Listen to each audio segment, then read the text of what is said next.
नमस्कार दोस्तों, हर हर महादेव। दोस्तों, पवित्र यात्रा मणिमहेश 2025 में आए हुए सभी शिव भक्तों को मैं कोटि कोटि नमन करता हूं और इस वीडियो के माध्यम से मैं बताना चाहता हूं समस्त देशवासियों के लिए कि जितने भी श्रद्धालु अभी पवित्र मणिमहेश यात्रा के लिए आए थे और अभी घर नहीं पहुंचे हैं तो आप बिल्कुल निश्चिंत रहें। आपके फैमिली मेंबर जहां पे भी होंगे वो सुरक्षित होंगे। इस वीडियो के मैं माध्यम से बताऊंगा कि कहां पे कितने श्रद्धालु फंसे हुए हैं चंबा से आगे भरमौर या मणिमहेश की तरफ। तो सबसे पहले मैं डिस्टेंस की बात करूंगा, उसके बाद मैं आपको बताऊंगा कि कौन सा रास्ता कितने डिस्टेंस को लेके घेरता है और कहां पे कितने लोग फंसे हुए हैं और कितने लोगों का रेस्क्यू किया जा चुका है और कितने लोग ऐसे हैं जिनका रेस्क्यू करना थोड़ा सा मुश्किल रहेगा लेकिन उनका भी रेस्क्यू किया जाएगा। तो सबसे पहले मैं डिस्टेंस की बात करूं तो चंबा से जो भरमौर आता है दोस्तों वो 65 किलोमीटर दूर है चंबा से भरमौर।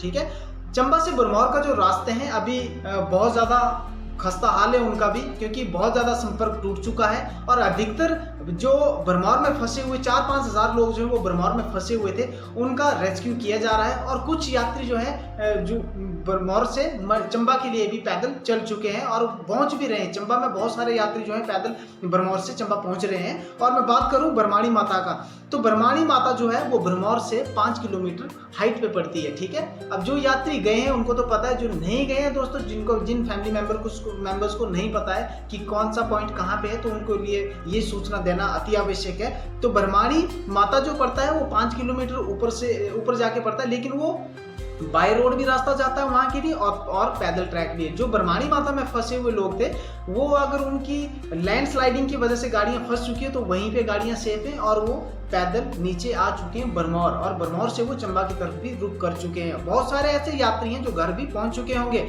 अब बात कर लेते हैं दोस्तों भरमौर से हरसर। भरमौर की बात कर लूं तो 3 से 4 हजार लोग जो है वो भरमौर में फंसा हुआ था दोस्तों। सभी जितनी भी लंगर व्यवस्थाएं थी उसमें लोग रुके हुए थे, बहुत सारे होटल्स में रुके थे, मंदिरों में लोग रुके थे, जहां पे भी जो आश्रय मिले वहां पे रुके थे, लेकिन सब सेफ के सेफ थे। अब हम बात कर लेते हैं भरमौर से हरसर। भरमौर से जो हरसर पड़ता है दोस्तों वो भी गाड़ी जाती है वहां के लिए और 13 किलोमीटर का डिस्टेंस है ये। ठीक है, जब आप भरमौर में परिक्रमा पूरी कर लेते हैं 84 मंदिरों की तो वहां के बाद जाना होता है आपको हरसर के लिए। तो हरसर 13 किलोमीटर है और 13 किलोमीटर का जो सड़क की व्यवस्था है वो बहुत ज्यादा नष्ट हो चुकी है और वहां पे जो है जितनी भी हरसर में गाड़ियां फंसी हुई हैं दोस्तों पॉसिबल नहीं है अभी कि वो गाड़ियां भरमौर पहुंच पाएं या चंबा पहुंच पाएं, क्योंकि रास्ता बहुत ज्यादा बदहाल हो चुका है और इसको अभी सुधरने में बहुत ज्यादा समय लगेगा। और हरसर में ऐसा है कि 100-200 लोग जो है हरसर में फंसे हुए हैं, लेकिन उनका रेस्क्यू भी बहुत जल्द किया जाएगा क्योंकि प्रशासन यहाँ पे चंबा का हाई अलर्ट पे है और पूरा हिमाचल भी हाई अलर्ट पे। अब हम बात कर लेते हैं कि हरसर से धुंछो कितना पड़ता है। तो हरसर से धुंछो दोस्तों ये हरसर है जैसे सामने नीचे, हरसर से ऊपर जो पैदल ट्रैक है वो फर्स्ट पड़ाव पड़ता है हमारा धुंछो में लगभग 300-400 के लगभग लोग फंसे हुए थे, उनका भी रेस्क्यू किया जा रहा है। लेकिन जो हरसर से नीचे धुंछो से नीचे को आने का रास्ता था ना, धुंछो से पैदल हरसर के लिए वो नष्ट हो चुका है, तो पैदल थोड़ा सा मुश्किल है नीचे पहुंच पाना, तो उनका भी रेस्क्यू किया जाएगा प्रशासन के द्वारा। ठीक है, अब हम बात कर लेते हैं कि नेक्स्ट पड़ाव धुंछो के बाद सुंदरासी आता है जो 3.5 किलोमीटर है। सुंदरासी में दोस्तों 100-150 लोग जो है वो फंसे हुए थे। ठीक है, धुंछो में ऐसा हो सकता है कि धुंछो में आंकड़ा थोड़ा ज्यादा भी हो सकता है क्योंकि धुंछो में रहने की सुविधाएं भी है, लंगर व्यवस्थाएं भी है, दुकानें भी बहुत सारी होती हैं, तो धुंछो में बहुत सारे अधिकतर लोग जो है धुंछो में रुकते हैं। लेकिन जो सुंदरासी का है एरिया है वो थोड़ा सा दोस्तों डेंजरस पॉइंट पे आ जाता है क्योंकि वहां पे अगर लैंडस्लाइड भी हो तो डायरेक्ट पत्थर हिट करते हैं ऊपर से। तो वहां पे ये है कि 200-300 लोग जो है वो सुंदरासी पॉइंट पे रुके हुए थे, उनका भी जो है रेस्क्यू बहुत जल्द किया जाएगा क्योंकि सुंदरासी के नीचे जो पुल है वो कट चुका है बिल्कुल ही। लेकिन यहाँ पे सुंदरासी के बाद जो पड़ाव पड़ता है वो 3 किलोमीटर ऊपर जाके गौरीकुंड है।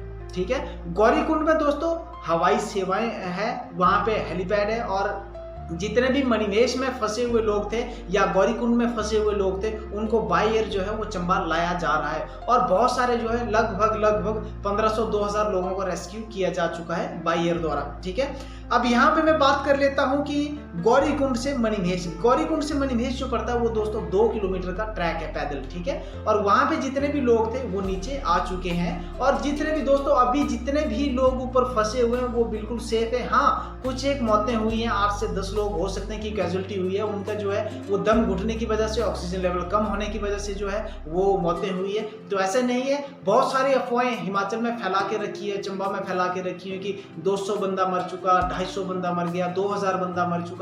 दोस्तों ऐसा नहीं है। अगर आप खुद सोच सकते हैं कि अगर ऐसा आंकड़ा, मौत का आंकड़ा इतना लंबा होता तो प्रशासन कहाँ होता। सेंट्रल गवर्नमेंट को भी यहाँ पे आना पड़ता है, सेंटर की एनडीआरएफ एसडीआरएफ टीमें जो है वो भी यहाँ पे पहुंचती, लेकिन ऐसा नहीं है। अफवाहों पे भरोसा ना करें। आपके फैमिली मेंबर भी कोई अगर मणिमहेश यात्रा के दौरान फंसे हुए तो वो सेफ हैं, आपके घर वो दोस्तों सेफली पहुंचेंगे। ये चंबा के आपके राकेश चंबयाल भाई का प्रॉमिस है आपसे। ठीक है, अब हम बात कर लेते हैं कि हड़सर से बाया कुगती रास्ता, क्योंकि ये मेरे एक भाई का फोन आया था मुझे, गगन रायजादा जो ऊना से हैं, उन्होंने बताया, उन्होंने मुझसे पूछा था कि हमारे कुछ लोग जो है कुगती में फंसे हुए हैं, तो कुगती का डिस्टेंस क्या है और वहाँ का माहौल कैसा है। तो सभी मैं दर्शकों के लिए बता रहा हूँ, पूरे देशवासियों के लिए मैं बता दूं कि देखो, जब आप हड़सर में पड़ाव, जो हड़सर से पैदल ट्रैक आता है मणिमहेश के लिए, वो 13 किलोमीटर खड़ी चढ़ाई है। ठीक है, और बीच में जो आता है ये धुंछो आता है, गौरीकुंड आता है, सुंदरासी आता है, ये सारे उसी ट्रैक में आते हैं। लेकिन जो कुगती वाला रास्ता है, वो कुगती वाला रास्ता दोस्तों कुगती तक छोटी गाड़ियां जाती हैं,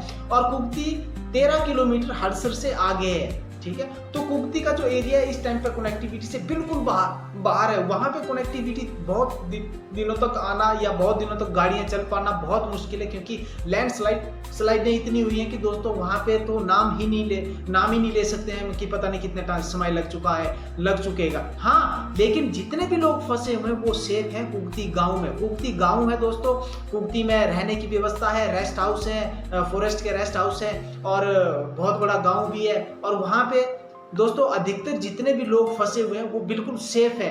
ठीक है, लेकिन हाँ, उनका थोड़ा सा रेस्क्यू करना टफ रहेगा। अब उनका रेस्क्यू बाय एयर किया जाता है या किस तरीके से, ये प्रशासन ही दोस्तों अगले कदम आपके बीच में रखेगा कि क्या हम वहां पे करने वाले हैं। लेकिन हाँ, जो गाड़ी लेके कुगती की तरफ गए थे वो पैदल नहीं आ सकते हैं, क्योंकि वहां पे पैदल आने का जो रास्ता है वो भी बहुत ज्यादा नष्ट हो चुका है। क्योंकि दोस्तों मैं आप सभी देशवासियों को ये मैसेज देना चाहता हूँ, आप जहाँ पे भी हैं वहीं पे रहें, पैदल आने की हिमाकत ना करें आप, क्योंकि आपके साथ कोई भी दुर्घटना हो सकती है। क्योंकि चंबा के इस टाइम के जो हालात हैं वो बहुत ही ज्यादा खस्ता हो चुके हैं। और यहाँ तक तो दोस्तों भरमौर से जब कई लोग जो है पैदल चंबा पे पहुंच रहे हैं ना, तो उनके पाँव की हालत देख के तो ऐसे समझो कि बहुत ही दया आ रही है उनपे कि यार ये क्या हो रहा है। तो भरमौर से जो चंबा यात्री पहुंच रहे हैं पैदल, वो दोस्तों बहुत जिंदगी और मौत के बीच में लड़के चंबा पहुंच रहे हैं। लेकिन यहाँ पे जैसे भी पहुंच रहे हैं दोस्तों, बीच में जो भी पड़ाव आते हैं वो लोकल लोग भी उनको रेजिडेंस दे रहे हैं, रहने के लिए, खाने के लिए सुविधाएं दे रहे हैं, लेकिन संपर्क अधिकतर लोगों के साथ नहीं हो पा रहा है। तो मैं सभी के लिए मैसेज देना चाहता हूं कि आप परेशान ना हो, प्रशासन यहाँ पे हाई अलर्ट पे है, लोग हाई अलर्ट पे हैं। कोई भी यहाँ पे ये ना सोचे कि हमारे बंदों के पास जो है पैसे कम है, पैसे खत्म होंगे, क्या खाएंगे क्या पिएंगे। लोकल लोग दोस्तों बहुत सारा सहयोग कर रहे हैं, चंबा वासी, भरमौर वासी, और जितने भी रास्ते में जितने भी गाँव आते हैं, गाँव वासी जो है वो रुकवा रहे हैं, अपने घर में आश्रय दे रहे हैं, खाना पीना फ्री दे रहे हैं, कोई पैसे नहीं ले रहे हैं। हड़सर से मैं बात करूं दोस्तों, दूसरा कुगती वाले गांव के जो कुगती वाला ट्रैक है वो लगभग 15 से 20 किलोमीटर का, 20 से 25 किलोमीटर पैदल ट्रैक है, और 2 दिन लगते हैं उस ट्रैक को कंप्लीट करने में। वो ट्रैक दोस्तों बहुत कम लोग जाते हैं उस ट्रैक पे, बहुत कम श्रद्धालु जाते हैं उस तरफ से, क्योंकि वो बहुत लंबा भी है और वहाँ पे जो ऑक्सीजन लेवल है वो भी कम हो जाता है। और जिसको रास्ते के बारे में पता ना हो उस तरफ से वो तो बिल्कुल भी जाते ही नहीं है, क्योंकि वहाँ पे मिनट के बाद जो है मौसम खराब होता है। तो अधिकतर लोग जो है कुगती के रास्ते जितने भी लोग गए हुए थे वो कुगती में सेफ हैं, ये मैं मैसेज देना चाहता हूँ आपको। कुगती में जो दोस्तों, कुगती में जाने का लक्ष्य ये होता है कि पूरे कैलाश को परिक्रमा देनी होती है, क्योंकि वहाँ पे जो कैलाश पर्वत है भोले शंकर का, वहाँ पे बीच में आता है, तो वो पूरा कैलाश को परिक्रमा हो जाती है, इसलिए कुगती से लोग जाना पसंद करते हैं। तो मैं एक चीज और सबके लिए बता दूं दोस्तों, पवित्र मणिमहेश यात्रा एक ऐसा धार्मिक स्थल है जहाँ पे गंदगी ये मैं सबके लिए मैसेज देना चाहता हूँ, गंदगी होती है दोस्तों। आप पवित्र मणिमहेश यात्रा में जब स्नान करते हो ना, तो अपने अंडरवियर तक वहीं पे छोड़ के जाते हो, झील में फेंक देते हो, ठीक है। शौच करने जाते हो तो शौच यहाँ पे इस तरीके से कई लोग कर देते हैं कि वो गंदा पानी जो है वो पवित्र मणिमहेश झील में आ जाता है।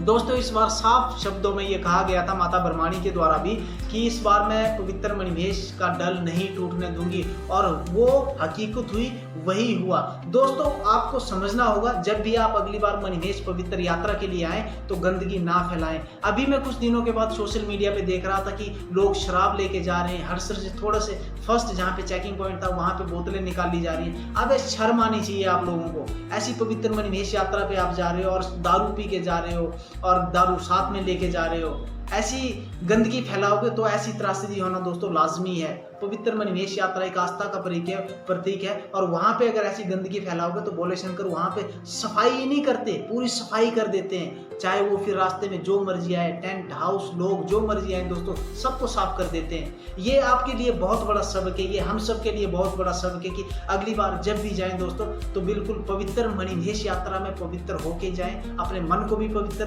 करके जाएं, तन को भी पवित्र करके जाएं, और पूरी पवित्रता के साथ जो है भोले शंकर के दर्शन करें। तो दोस्तों इस वीडियो को ज़्यादा से ज़्यादा शेयर करें, क्योंकि बहुत सारे जो भ्रम फैलाए जा रहे हैं कि यहाँ पे बहुत ज़्यादा मौतें हुई हैं, लोगों को आता पता नहीं है, प्रशासन ने नेटवर्क बंद करके रखा हुआ है। नेटवर्क कनेक्टिविटी दोस्तों कम हुई है, बंद हुई है, लेकिन ऐसा नहीं है कि बहुत ज़्यादा त्रासदी हुई है। निश्चिंत रहें, सुनिश्चित रहें, घर में रहें, सुरक्षित रहें। आपके लोग जो अगर फंसे हुए हैं तो वो बाइज्जत आपके घर पहुँच जाएंगे, और वो भी सेफ्टी के साथ पहुँचेंगे। दोस्तों मिलता हूँ किसी अन्य जानकारी के साथ नेक्स्ट वीडियो में, तब तक के लिए नमस्कार, जय हिंद, जय हिमाचल। उम्मीद करता हूँ दोस्तों इस इन्फॉर्मेशन को आप ज़्यादा से ज़्यादा शेयर करने में हमेशा मदद करेंगे।